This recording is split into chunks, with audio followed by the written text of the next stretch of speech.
Good morning बच्चों, glow of physics में आप सबका स्वागत है। प्यारे बच्चों, आज का जो टॉपिक है वो है एन पी एन ट्रांजिस्टर की क्रिया, working of N P N transistor. N P N transistor उभयनिष्ठ आधार परिपथ, ठीक है, common base circuit. PNP transistor का कॉमन बेस सर्किट आपको मैं पढ़ा रहा हूँ बच्चों। प्यारे बच्चों, यदि आपने चैनल को सब्सक्राइब नहीं किया है तो आप चैनल को सब्सक्राइब कर दें, बेल आइकन को प्रेस करते हुए नोटिफिकेशन को ऑन कर दें, ताकि समय समय पर ग्लो ऑफ फिजिक्स द्वारा आपको उपयोगी वीडियो मिलती रहे। तो लिए चलते हैं बच्चों आपको एन पी एन ट्रांजिस्टर के कॉमन बेस सर्किट की ओर। तो प्यारे बच्चों, तो सबसे पहले बच्चों जो है आपको इसका सर्किट देखना है बच्चों। ये देखिए बच्चों, ये तो आपको पहले से याद था बच्चों। एन पी एन ट्रांजिस्टर में हम क्या करते हैं, एक पी अर्धचालक को, पी टाइप अर्धचालक की पतली पट्टी, जो महीन पट्टी होती है बच्चों, उसको दो एन प्रकार के जो अर्धचालक हैं उसके बीच में क्या करते थे बच्चों, कंप्रेस करते हैं, दबा देते हैं। ये बहुत पतला होता है बच्चों बेस। ये पी, ये जो एन पी एन में जो पी है बीच में, इसको क्या कहते हैं बच्चों, आधार या बेस कहते हैं। और इस आधार के बाईं ओर का जो एन क्षेत्र है इसको कहते हैं उत्सर्जक या इमीटर कहते हैं। और दाएं क्षेत्र का जो नाम है वो है बच्चों संग्राहक, कलेक्टर। तो एन क्षेत्र कलेक्टर हो गया, और पहले वाला एन क्षेत्र आपका उत्सर्जक या इमीटर हो गया, और जो दूसरा एन क्षेत्र है उसको संग्राहक या कलेक्टर कहेंगे, और बीच का जो पी क्षेत्र है उसको क्या कहेंगे, बेस कहेंगे बच्चों। ये तो आपको आ गया, मैं ऊपर कर लेता हूँ बच्चों। अब देखिए बच्चों, हम करते क्या है बच्चों, हम जो है यहाँ पर दो संधियाँ बननी है। एक एन पी संधि बन रही है, एन और पी मिल रहे हैं, और दूसरा पी और एन मिल रहे हैं। अर्थात एन पी का मतलब हो गया उत्सर्जक और आधार। ठीक है बच्चों, अब मैं बार बार इसको नीचे ऊपर नहीं करूँगा। एन पी का मतलब हो गया इमीटर बेस, अर्थात उत्सर्जक और आधार, और पी एन का मतलब हो गया आधार और संग्रह, अर्थात बेस और कलेक्टर। ठीक है बच्चों, अब होता क्या है बच्चों, ध्यान दीजिए। अब यहाँ पर बच्चों ध्यान देना है आपको। हम क्या करते हैं, उत्सर्जक और आधार जो संधि है, अर्थात एनपी जो संधि है, उसको ईबी बैटरी के द्वारा, जो यहाँ पर दिखाई दे रही ईबी बैटरी के द्वारा अग्र अभिनत पर रखते हैं। अग्र अभिनत पर कैसे रखा, इलेक्ट्रॉन एन क्षेत्र में इलेक्ट्रॉन है तो एन क्षेत्र को बैटरी के ऋण सिरे से जोड़ा, और पी क्षेत्र में चूंकि धनात्मक कोटर है बैटरी के धन सिरे से हमने जोड़ा, तो ये अग्र अभिनत पर आ गया है बच्चों। तो बच्चों जब ये अग्र अभिनत पर आता है तो क्या होता है, इलेक्ट्रॉन जो हैं, इलेक्ट्रॉनों पर एक फोर्स लगता है, और इलेक्ट्रॉन जो हैं पी क्षेत्र से, जो ये पी क्षेत्र है, पी क्षेत्र से होते हुए एन क्षेत्र जो संग्राहक है, ये क्या है बच्चों, संग्राहक में पहुंच जाते हैं। ये पतला है तो 98% इलेक्ट्रॉन कहाँ पहुंच जाते हैं, संग्राहक में पहुंच जाते हैं। और 2% जो इलेक्ट्रॉन है वो जो है बच्चों, अब क्या करेंगे, वो जो है 2% इलेक्ट्रॉन यहाँ पर कोटर किधर की ओर चलेंगे बच्चों, कोटर जो है एन क्षेत्र की ओर चलेंगे, और जो इलेक्ट्रॉन है वो कहाँ चलेंगे, इस एन क्षेत्र से पी क्षेत्र को पार करते हुए एन क्षेत्र में प्रवेश करेंगे बच्चों। अब जो है बच्चों कितने परसेंट इलेक्ट्रॉन, 98% इलेक्ट्रॉन जो संग्राहक में पहुंच गए हैं। 2% कोटर क्या होंगे बच्चों, अब यहाँ पर जो है 2% इलेक्ट्रॉन, ये इलेक्ट्रॉन और ये कोटर एक दूसरे को उदासीन कर देंगे बच्चों। जब ये उदासीन कर देंगे तो एक कोटर की भी कमी होगी और एक इलेक्ट्रॉन की कमी होगी। तो जैसे इलेक्ट्रॉन की कमी होती है बच्चों, तो बैटरी के ऋण सिरे से वो इलेक्ट्रॉन आ जाता है।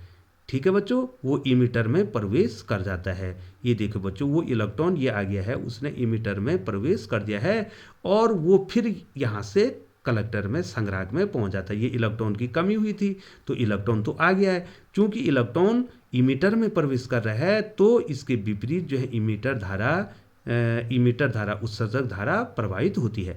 अब यहाँ पर एक कोटर की क्या होगी बच्चों, ये इलेक्ट्रॉन तो मिल गया है बच्चों, ये बैटरी के ऋण सिरे से आ गया है और इलेक्ट्रॉन तो क्षतिपूर्ति हो गई है। अब कोटर की क्षतिपूर्ति कैसे होगी, तो कोटर की क्षतिपूर्ति के लिए आधार परिपथ में, आधार में एक बॉन्ड टूट जाएगा, एक संयोजी बॉन्ड टूट जाएगा। इस संयोजी बॉन्ड के टूटने से क्या होगा, एक इलेक्ट्रॉन भी बनेगा और एक कोटर भी बनेगा, एक कोटर भी बन गया, तो कोटरों की कमी भी पूरी हो गई। अब ये इलेक्ट्रॉन जो है बैटरी के धन सिरे की ओर आकर्षित हो जाएगा और ये इलेक्ट्रॉन बैटरी के धन सिरे की ओर चलने लग जाएगा। चूंकि इलेक्ट्रॉन की दिशा इधर है तो इन इलेक्ट्रॉनों के कारण ये IB जो बेस धारा है वो प्राप्त हो जाएगी बच्चों। अब इलेक्ट्रॉन की कमी भी पूरी होगी, इलेक्ट्रॉन की कमी तो पहले पूरी हो गई थी, बॉन्ड टूटने से कोटर की कमी पूरी होगी, ये देखो। और जो इलेक्ट्रॉन बना है वो इलेक्ट्रॉन बैटरी के धन सिरे की ओर चला गया और इसके विपरीत जो है बेस धारा प्रवाहित होगी। ठीक है बच्चों, तो आपको बेस धारा मिल गई। अब देखो बच्चों यहाँ पर क्या हो गया है, 98% जो इलेक्ट्रॉन हैं वो संग्राहक में C में पहुँच गए हैं, तो वो बैटरी के धन सिरे की ओर आकर्षित होंगे, तो ये सब जो है बैटरी के धन सिरे की ओर चले जाएंगे। ठीक है बच्चों, ये इलेक्ट्रॉन बैटरी के कहाँ चले जाएंगे, धन सिरे की ओर चले जाएंगे। ठीक है बच्चों, अब जो है इलेक्ट्रॉनों की कमी को पूरा करने के लिए, ठीक है बच्चों, ये इलेक्ट्रॉन कहाँ चले गए बच्चों, ये इलेक्ट्रॉन कहाँ चले गए, सॉरी बच्चों यहाँ पर ये नहीं बनना है, ये इलेक्ट्रॉन जो हैं कहाँ आ रहे हैं बच्चों, ये इलेक्ट्रॉन जो है बैटरी के धन सिरे की ओर आ रहे हैं। ये देखिए बच्चों, ये देखिए जितने भी इलेक्ट्रॉन हैं बैटरी के धन सिरे की ओर आ जाएंगे और इसके इलेक्ट्रॉनों के विपरीत दिशा में क्या बहेगी, आपकी संग्राहक धारा बहेगी।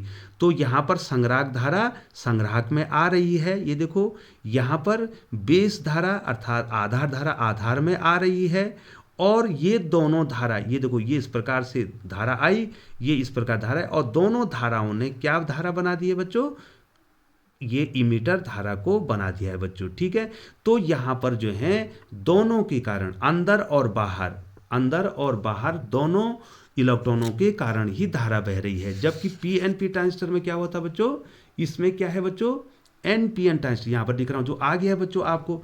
अब मैं आपको यहाँ पर लिख रहा हूँ कि इसमें हो क्या रहा है, NPN ट्रांजिस्टर में, NPN ट्रांजिस्टर में बाहर तथा अंदर, ठीक है, भीतर तथा बाह्य परिपथ में, भीतर तथा बाह्य परिपथ, बाह्य, ये देखो बच्चों NPN ट्रांजिस्टर में भीतर तथा बाह्य परिपथ में इलेक्ट्रॉन आवेश वाहक होते हैं, इलेक्ट्रॉन आवेश वाहक होते हैं, अर्थात इन्हीं के कारण अंदर और बाहर दोनों परिपथों में धारा बहती है। ठीक है बच्चों, जबकि PNP में क्या हुआ था बच्चों, अंदर होल के कारण धारा बही थी और बाहर इलेक्ट्रॉनों के कारण धारा बही थी बच्चों। अब बच्चों यहाँ पर देखिए ये धारा, ये देखो बच्चों ये IE धारा किसके बराबर हो रही है, IB धारा प्लस ये देखो बच्चों IC धारा। तो मैं लिख दूं बच्चों, यहाँ पे लिख दूं, बहुत आसान सा है बच्चों ये देखो, तो IE धारा जो उत्सर्जक धारा है वो किस धारा के बराबर हो रही है बच्चों, base current plus emitter current के बराबर हो रही है बच्चों। तो प्यारे बच्चों ये था आपका NPN ट्रांजिस्टर उभयनिष्ठ आधार परिपथ। ठीक है बच्चों, तो प्यारे बच्चों आप चैनल पर बने रहें और चैनल को सब्सक्राइब करते रहें और इस चैनल को उपयोगी बनाने के लिए और भी जितने भी बच्चे इंटरमीडिएट फिजिक्स पढ़ते हैं उनको जो है इस चैनल की जानकारी दें, ताकि जो है ज़्यादा से ज़्यादा बच्चे जो हैं ग्लो ऑफ फिजिक्स को सब्सक्राइब करके उसकी उपयोगिता का लाभ लें। और बच्चों इस चैनल पर बने रहने के लिए आपका बहुत बहुत धन्यवाद। आप इसी प्रकार से हमारे ग्लो ऑफ फिजिक्स को अपना प्यार और दुलार देते रहें, जिससे जो है ये चैनल जो है आगे बढ़ता रहे और आपको उपयोगी वीडियो मिलती रहे। इंतजारी करते हैं बच्चों अगली वीडियो तक। तब तक जो है बच्चों आप अपना ध्यान रखें और अपनी पढ़ाई करते रहें। एक बार पुनः ग्लो ऑफ फिजिक्स पर बने रहने के लिए आपका बहुत बहुत आभार।